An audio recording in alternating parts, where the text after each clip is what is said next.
The Spanish government has agreed to seek loans to shore up its debt-laden banks, and our Europe correspondent Philip Williams has been following the developments from London. He joins us now. Phil, how much do we know about the detail of this agreement?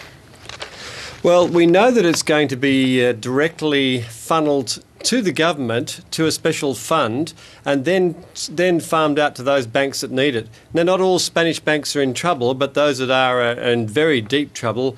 Bankia, for example, we know has probably got a hole of about 19-20 billion euros. So that's considerable gaps to be filled.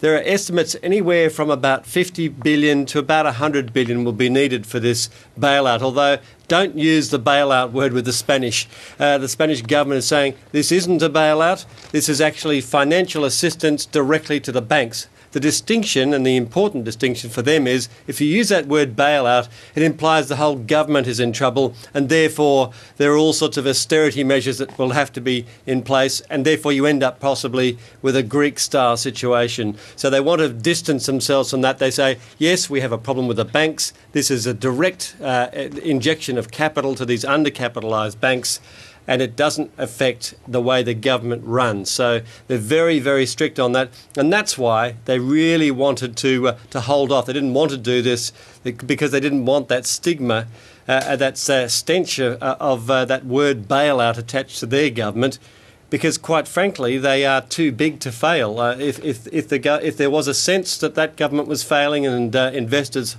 fled the country, then the whole Eurozone project would be in great doubt. So this is an operation that will probably be welcomed. It's already been welcomed by some in the European Commission. It's probably a stopgap measure, but at least it takes the pressure off for a few weeks at least. And Phil, are there likely to be conditions attached to this injection of funding?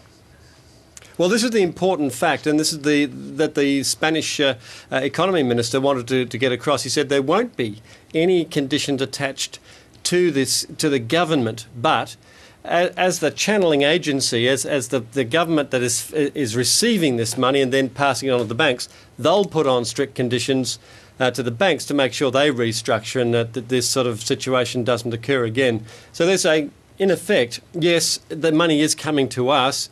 We're responsible for having it paid back, but it's the banks that are going to be doing the cutting and slashing and burning, not us here in the government. And are there implications, of course, for the rest of the Eurozone, which is struggling at this time? I'm particularly thinking of Greece, which is set to go to the polls again on the 16th and 17th of June. Yes, very interesting comparison when you look at the situation in Greece, where they've suffered terrible austerity cuts, where the people have turned to radical parties in the recent election and are still heading towards a radical left party coalition for this coming election.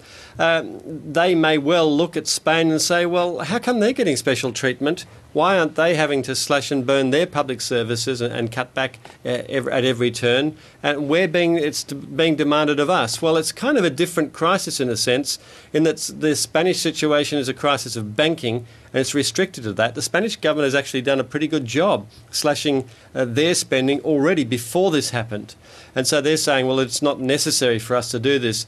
So it's a different situation, but explaining that complex difference to voters may not be successful, and people may get even angrier and say, well, OK, if it's special treatment for Spain, then perhaps we're better off out of Europe, and perhaps we're better off voting for the Syriza, which is this leftist coalition. And that would almost automatically, according to many, lead to its being thrown out effectively of the Eurozone. So serious implications of all of this, but we're not quite sure what it all means at this early stage. Europe correspondent Philip Williams, thank you. Thank you.